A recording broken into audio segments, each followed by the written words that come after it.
My dear friends, welcome to Rajashekhar classes on applied data science with Python. This is lecture number 604. In this lecture, I will continue my discussion on convolution on color or RGB images. Before understanding this lecture, please try to recall my previous lecture, that is lecture number 603. What we discussed, what we learned, convolution on 2D matrix, isn't it? What about convolution on 3D tensor? How does that work? The same concept in the sense component wise multiplication followed by addition, just like it is just like a dot product, isn't it? Same component wise multiplication and addition, but the structure is slightly different. Imagine if I have 3D tensor like this. 3D tensors are often represented as volumes, isn't it? 3D tensors are often represented as volumes because you have length. Just see, L means what? Length.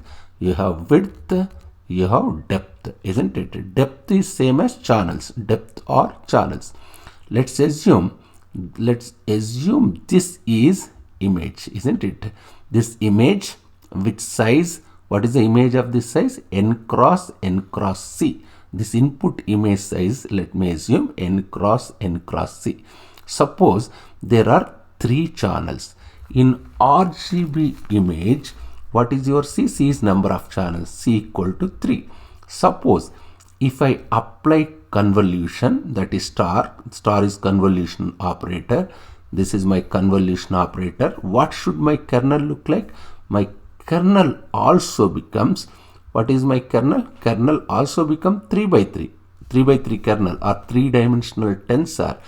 When we just see here, your input image is 3-dimensional. Why? Because it's color image, isn't it? 3-dimensional or tensor. Your kernel is also 3-dimensional, isn't it? I can say it's a tensor. Just try to recall what is when we saw earlier cases. What we discussed, all of the kernels are matrices. Just see, kernel is a matrix. Since we had a 2-dimensional matrix as input, that is important. We had a 2D kernel, isn't it? If you have 3D tensor, in this particular case, if you have 3D tensor, we have a 3D tensor here. Our kernel also becomes a 3D tensor. That's important, isn't it? But the most important thing is, let's say kernel is of size k cross k, isn't it? The number of channels here should be same as here. Means actually here a small mistake. Your input image size is not k cross k. This is n cross n. Let me assume this is n cross c. Here this number of channels in what is your what it says, your number of channels are same. That is important, isn't it? Just see here, what is C here? Just this one, this C and this C, isn't it? Your input image size is, what is input image size? N cross C. What is your kernel size? K cross C. Here this C and this C should be same. That's what it says. Number of channels are same. Number of channels C, this C and this C should be same, isn't it? If they are not same, what happens? If they are not same, if they are otherwise, if they are not same, it will become complex, isn't it? When you do this operation, what do you get? Eventually you will get some formula like this. What is the formula? What is the output here? What will you get here? N minus k plus 1 into n minus k plus 1 into 1, isn't it? Like we just try to recall, we already discussed this formula in previous lectures. You will get n minus k plus 1 into n minus k plus 1 into 1. You will get a 1 channel output, isn't it? What will you get? you will get one channel output. Earlier we are moving kernel, just try to recall, this is one channel output, n minus k plus 1 into n minus k plus 1 into 1, isn't it? Earlier we are moving kernel, just say earlier we are moving kernel matrix on top of the input matrix. Now instead of matrices, think of them as volumes. Now we are moving volumes. Think of them as cubes and cuboids. I can say it's a cubes or cuboids. We have cuboid here, where we move this cuboid. Just see, we move this cuboid, your k cross k, you are moving your cuboid. Just see, I'm moving this particular cuboid, I'm keeping here. Just see, I'm keeping this cuboid here on input image. That's important, isn't it? We move this cuboid, your kernel cuboid will be moved on input image cuboid.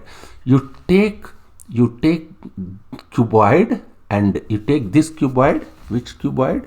This cuboid, and place here, isn't it? That's what it says. Your kernel cuboid must be placed on input image cuboid, isn't it? You do, after placing, what you do? You do same concept. Do element wise or component wise multiplication and followed by addition. You will get an output. Your first output is generated by placing 3D tensor kernel exactly on top of this input image. Image is also 3-dimensional. For it to work, isn't it? Just what you are doing here. For it to work exactly, this channel depth should exactly match with. Just see, after what am I doing here? I am keeping your kernel on your input image. Your kernel cuboid you are keeping on input image. You will get value. I am keeping that value here. This is my first value. Yes, this is my first value, isn't it? In similar manner, just see, for it to exactly work, this channel depth, channel has got some depth. Just see, this channel depth must be equal to kernel depth. Just see, this channel depth. What is my channel depth? This is my channel depth. This must match with which this must means your kernel depth must match with the depth of the input image. This must be same, isn't it? That's what it says. For it to exactly work, channel depth should exactly match with kernel depth. Here kernel depth must match with this depth. They must be of same size, isn't it?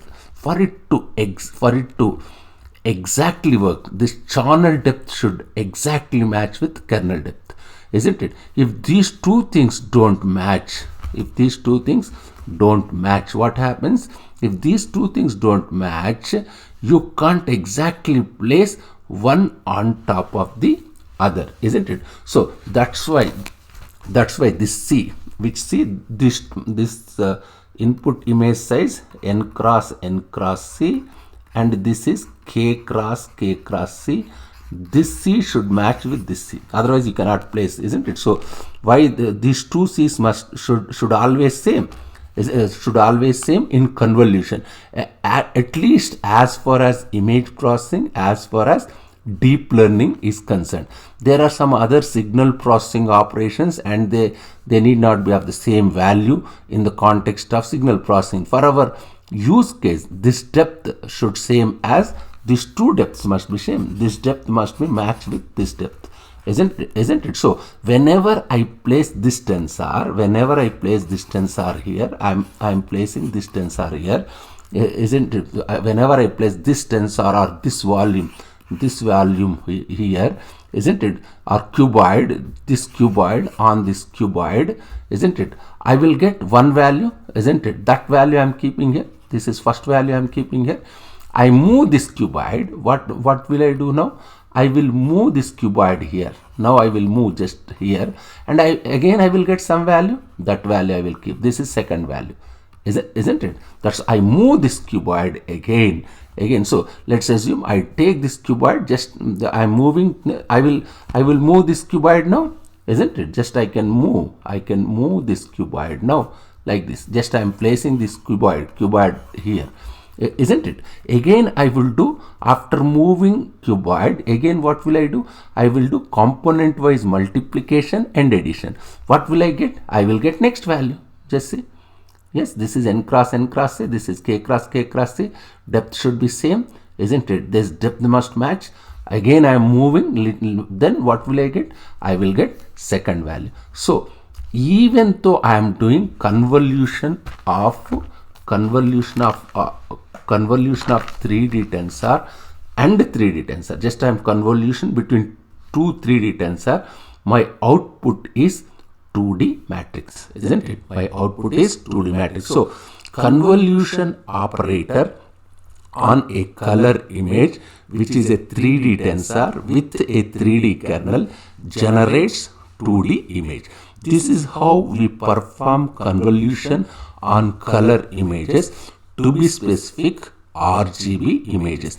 Very simple concept. Instead of thinking like rectangles, isn't it? In previous lectures we were thinking about, instead of thinking like rectangles and squares, in this case we think everything as, here you are thinking about rectangles, but in 3-dimensional, in this case we think everything as cubes and cuboids. Again, just see formulas, same formulas that we learned. Just try to recall, these are the formulas which we learned in previous lectures. This will work except the channel. Just see here, if input of C channels, this has to be C in case 1. If this is C, and case 2, and this has to be C, isn't it? If this is C, then this has to be C, isn't it? Except the